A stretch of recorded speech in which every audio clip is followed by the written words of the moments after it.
Guys, for today's video, tambay tayo sa tindahan ni Diwata Buko Diyos. Yan, ating interviewin ng kaunting oras si Diwata Buko Diyos. Diwata, kumusta naman ang pagtitinda natin ng Buko Diyos? Ito, matumal kasi wala pa yung mga customer. Bukod sa pagbubuko Diyos, ano pa bang iba mong sideline? Nakatulong. Nangangatulong ka din. Oo. Parang may tindahan akong nakikita dyan sa harapan mo. Ano yan? Sideline ka din diyan sa tindahan na yan? Oo. Wow!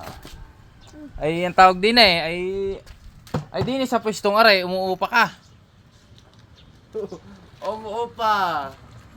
Magkano namang upa mo din sa isang buwan? 50 lang kasi dito lang sa gilid. 50 per day? 50 pesos per day? Ay, barato lang pala.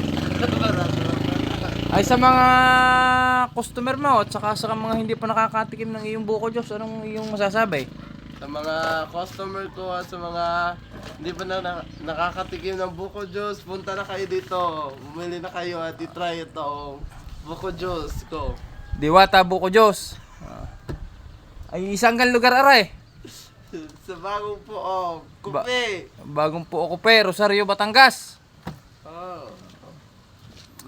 Ay, ano namang may ipakuan mo sa iyong mga sa lasa ng iyong Buko Diyos? Matamis. Masarap. Lasa, Talagang sarap.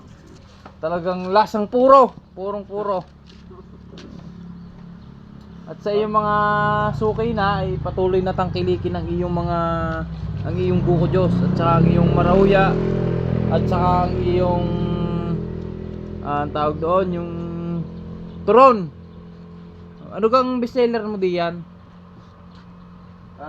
Lahat bestseller kasi lahat nabebenta. Ay, kaliblib ng lugar na are now. Ito yung pagkakaliblib na. Ay, ito. Dinadayo pa ho yan ng mga sukay ni Diwata Buko Diyos. Doon sa mga hindi pa daw nakakatikim ng kanyang Buko Diyos, ay ba yan ang pagkakihintay ninyo?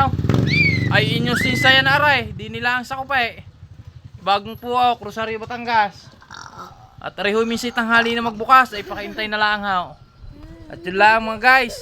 Thank you for watching. Bye bye.